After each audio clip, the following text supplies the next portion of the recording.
qué gusto encontrarnos nuevamente en Piedra, Papel y Tinta.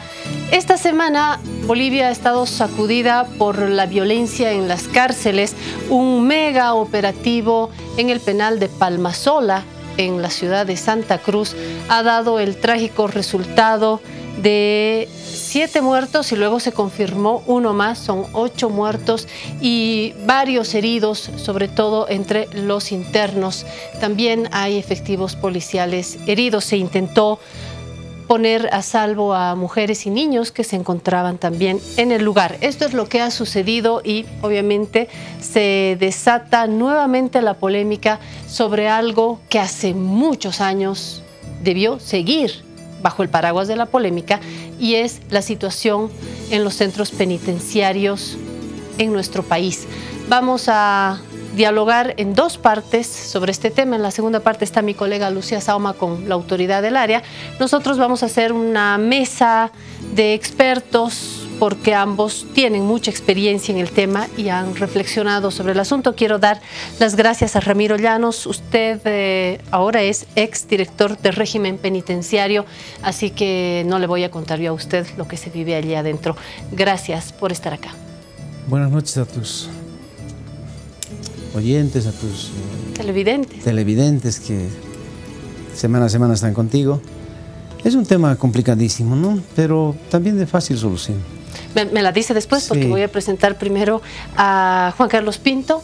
Juan Carlos Pinto, usted es sociólogo, pero lo hemos invitado esta vez porque usted ha seguido hace muchos años esta problemática, hemos leído algunos textos suyos, tiene mucha experiencia en esta problemática y nos imaginamos que también tiene un lente largo para mirar esto, que no solamente se traduce en un problema de hacinamiento, no solamente es un país como Bolivia que no tiene los recursos que debería para mantener con dignidad un centro penitenciario. Ojo, el centro penitenciario no es la basura de una sociedad, no es el cuarto donde se echa aquello que no sirve.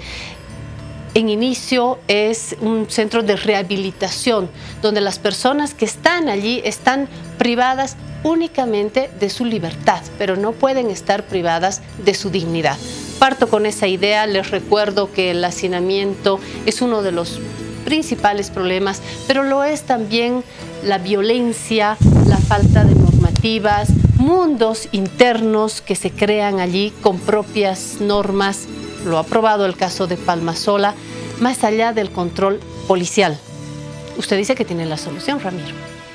Sí, el tema de cárceles, lo que falta es voluntad. Hay gente muy experta, hay gente que trabaja en esto, gente que ha escrito libros, gente que conoce la realidad penitenciaria. Mira, la ley dice sistema progresivo. Y el sistema progresivo implica que una persona cuando llega a la cárcel debe ser clasificada, debe tener un lugar de ambientamiento.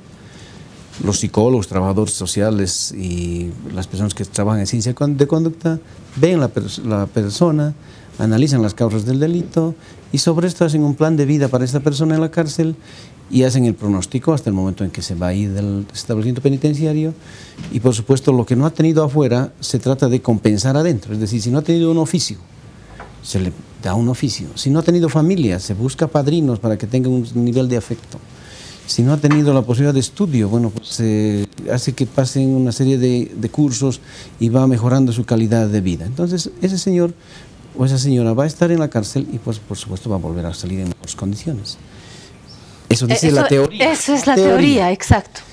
Y cuando se aprueba la ley, en aquel tiempo, saliendo de tiempos neoliberales, es decir, gobiernos neoliberales, se piensa que deben ser 3 instituciones las que deben hacer esto: la policía, los jueces de ejecución de penas y una administración civil de cárceles.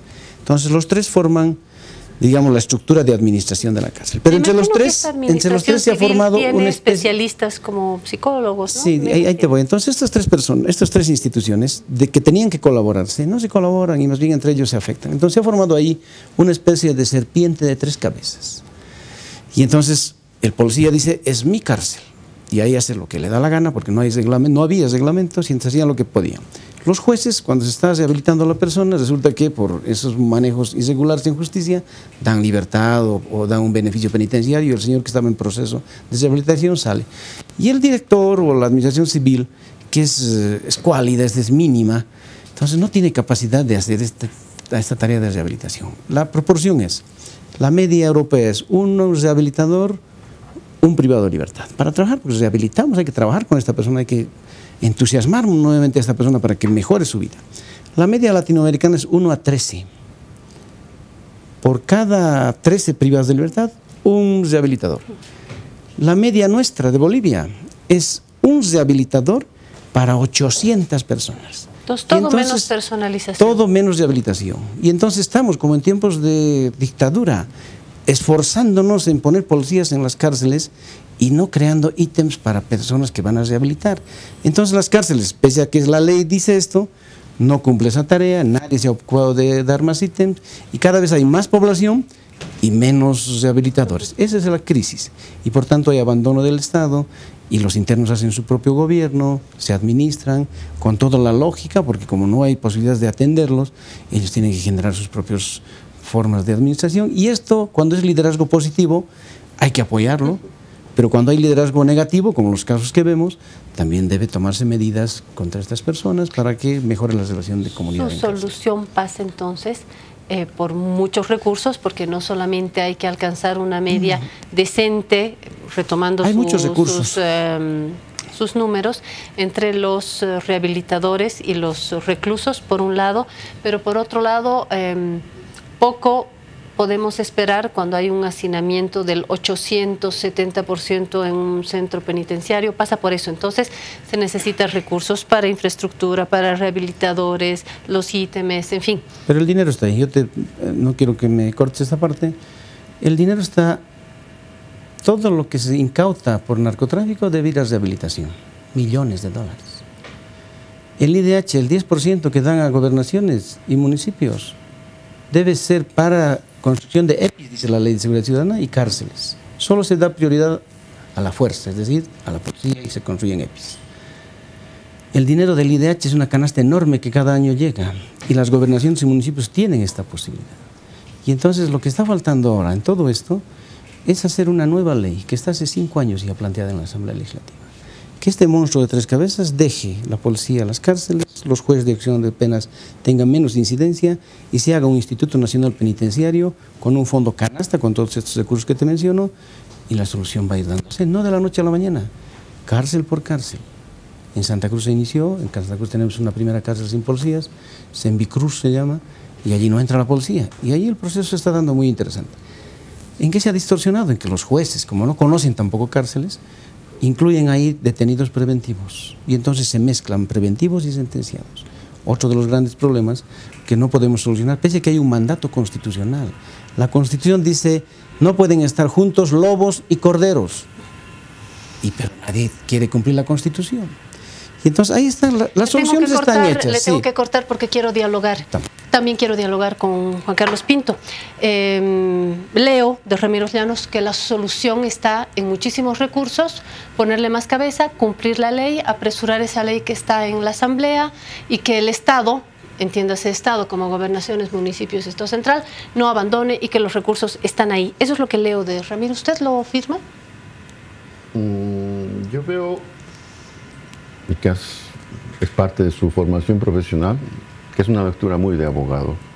Yo soy sociólogo y he vivido la experiencia de la cárcel, así que puedo también tener una perspectiva no tan distinta, pero sí complementaria en varios aspectos. Primero, ver de que la cárcel en sí misma es una institución fracasada, ¿no? Es decir, vamos a seguir poniendo parches a algo que tiene una lógica que en definitiva no genera los resultados esperados. ¿Habla del modelo boliviano o del modelo en general? La cárcel en sí misma. Es una institución que en definitiva justifica el hecho de decir existen los buenos y los malos, ¿sí? Y estamos apartando a los malos para que los buenos vivan bien. Es más, el criterio de seguridad ciudadana que existe normalmente es justamente eso. Plagar de policía, agarrar a todos los sospechosos y meterlos adentro. En esa perspectiva, diferentes países, diferentes modelos. Y en ese sentido, modelos quizás que tengan más atención, más infraestructura, etcétera, pero el resultado es el mismo. Es decir, no existe un proceso realmente de resocialización. Existe una pantomima estatal de que vamos a rehabilitar a la gente en algunos estados, y en algunos descaradamente se asume el hecho de que, digamos, el criterio social de que es gente que ha cometido errores, nos ha dañado y por tanto merecen vivir mal. Creo que durante mucho tiempo en Bolivia ese criterio es el que ha estado encima. Es decir, la gente diciendo, viven mal, comen mal, pero se lo han buscado. Entonces, ese criterio... Una noción de castigo. Una noción de castigo. Casi se los ha puesto ahí para que sufran. Entonces, frente a esa situación, creo que la respuesta ha sido justamente la organización de los presos.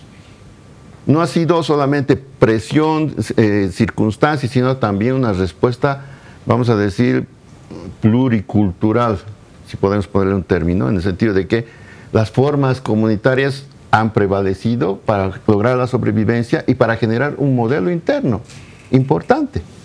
Y yo me refiero a un primer momento, un momento que ha durado bastante tiempo, pero estamos en otro momento ahora.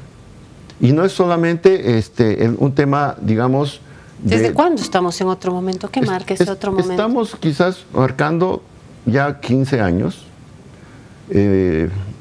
cuando el narcotráfico empieza a generar cambios importantes en la sociedad. Y la respuesta que se tiene para el tema del narcotráfico es justamente encarcelar más gentes, no solamente los niveles medios, porque los peces gordos no entran, pero sí una cantidad enorme de gente que llevaba precursores, etcétera, etcétera. Hay un boom del narcotráfico y hay una explosión penitenciaria en la que se ve involucrada también la ayuda internacional, los intereses norteamericanos en particular, que generan cárceles modelo. ¿Sí? Por primera vez hubo en Bolivia cárceles modelo en Chonchocoro, parte de Palmasola, etcétera, etcétera, para brindar seguridad, entre comillas, a la población y que estos presos estén bien resguardados. Entonces empieza un modelo distinto en ese sentido, supuestamente con mejores comodidades. Chonchocoro fue planificado en un modelo, digamos, norteamericano en esa perspectiva, y sin embargo, vamos a decir, menos de un año, el modelo de Chonchocoro se volvió el modelo boliviano otra vez. Es decir, donde los presos podían relacionarse, podían tener su propia estufa dentro de la celda, etcétera, etcétera. Es decir, la presión social fue capaz de romper los esquemas tradicionales de control. Entonces, a lo que me quiero referir es que hay que tomar en cuenta el tipo de sociedad que somos. Y ese tipo de sociedad se expresa también en el tipo de presos que tenemos. En esos presos que también tienen una identidad que está siendo seriamente influenciada por el mundo globalizado a través del narcotráfico y la violencia. Juan Carlos, usted introduce un contexto amplio, más sociológico, nos hace volver a la esencia de este problema. Sin embargo, no quita esto que Ramiro dice, por muchos signos culturales que tengamos identitarios, no podemos dejar pasar una suerte de selva que se va instalando porque suelta la policía, porque suelta el Estado, voy a retomar sus palabras, suelta el Estado y de pronto ahí adentro se va generando unas propias normas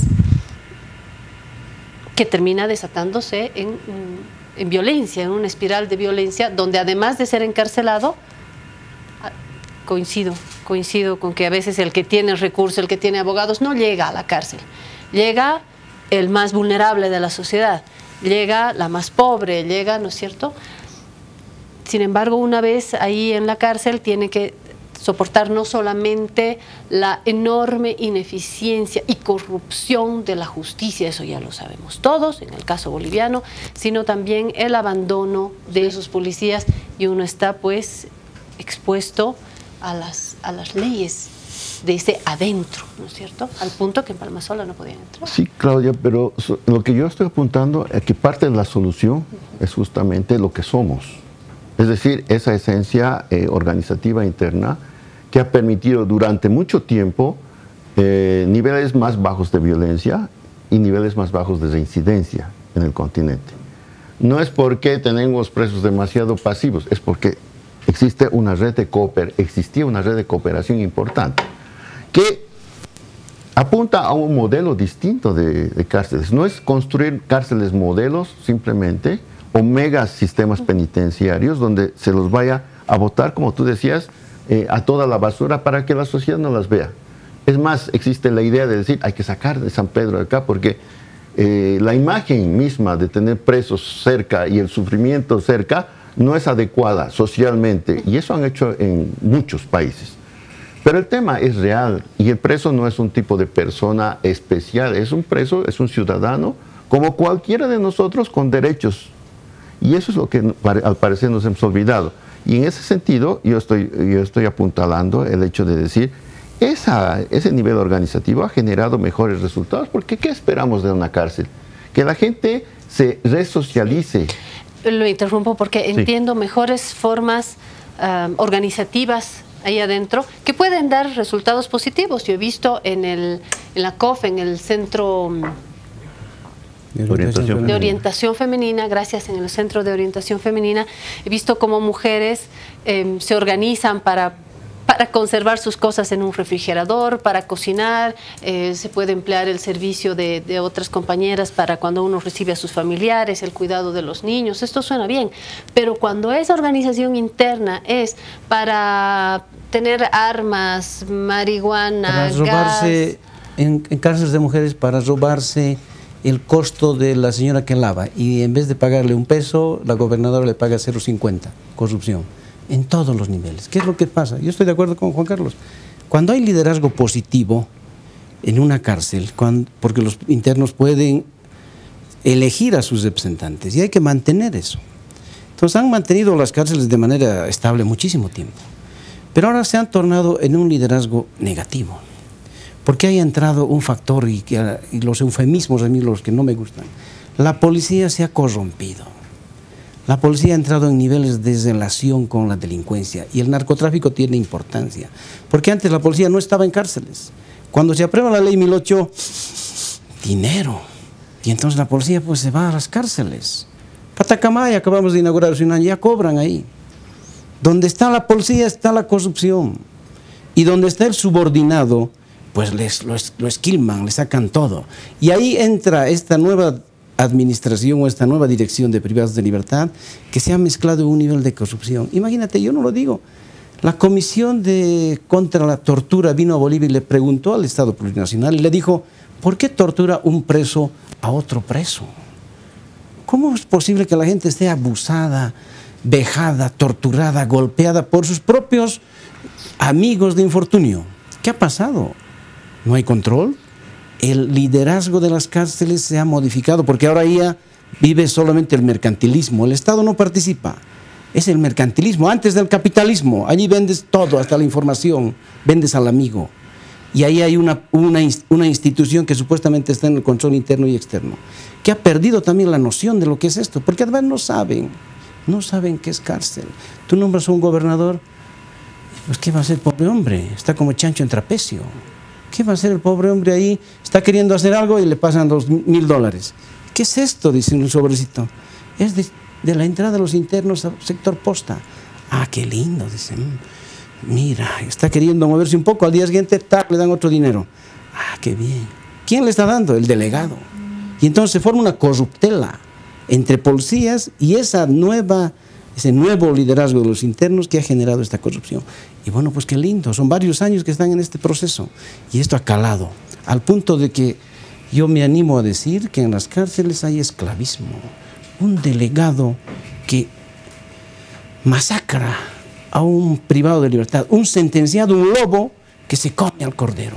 Eso está pasando en cárceles, y no podemos ahora ya justificar, ya no se puede justificar este tipo de administración. Entonces hay que hacer los cambios urgentes, porque no puede ser que si tu hijo, tu hermano, tu primo está en la cárcel, tú tengas que mandar remesa a la cárcel para que le permitan dormir. Está bien los niveles de autocontrol, pero si son positivos, y para eso tiene que estar la autoridad. Hay cárceles que son manejadas por voluntarios, por gente de iglesia.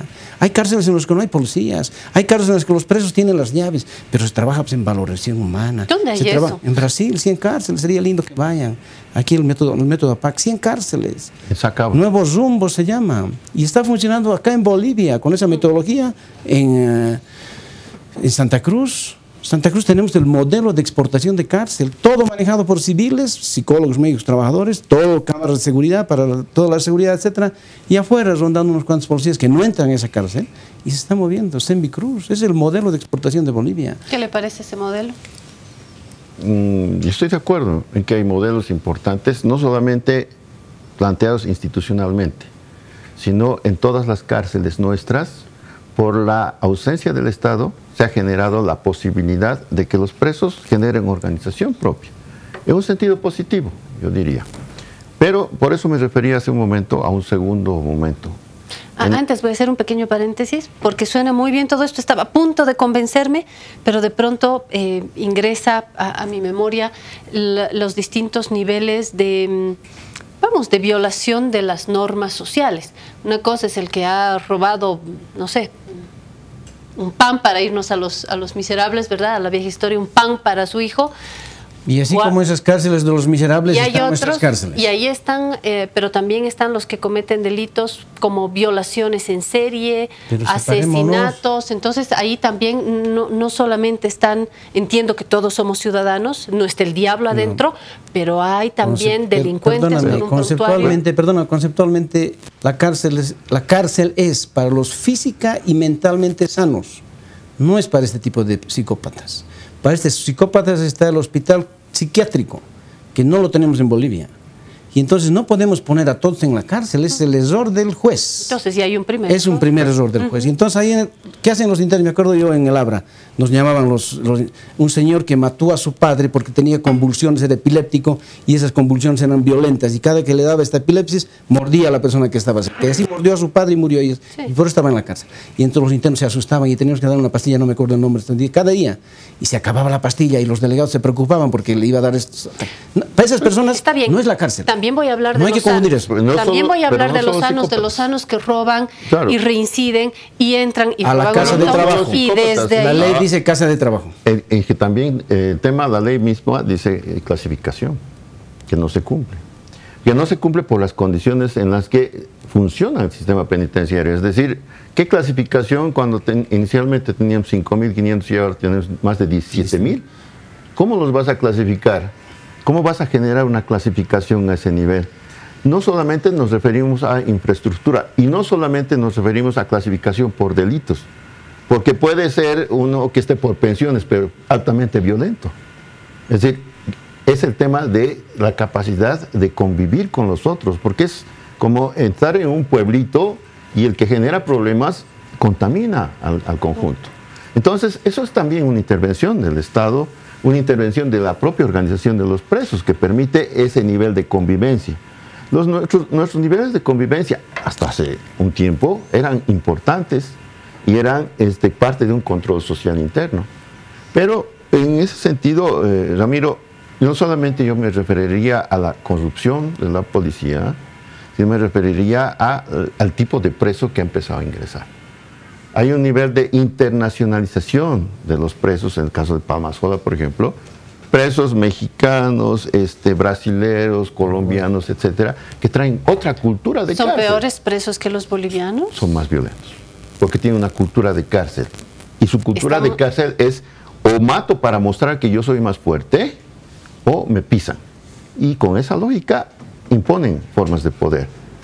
Ese señor que acaban de trasladar, con su circuito de cuidado, de guardaespaldas, es parte de ese esquema.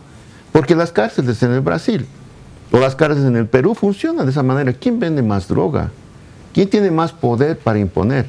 Entonces, las organizaciones, la forma organizativa con aspectos muy democráticos de antes, ha empezado a ceder espacio a estos espacios de poder.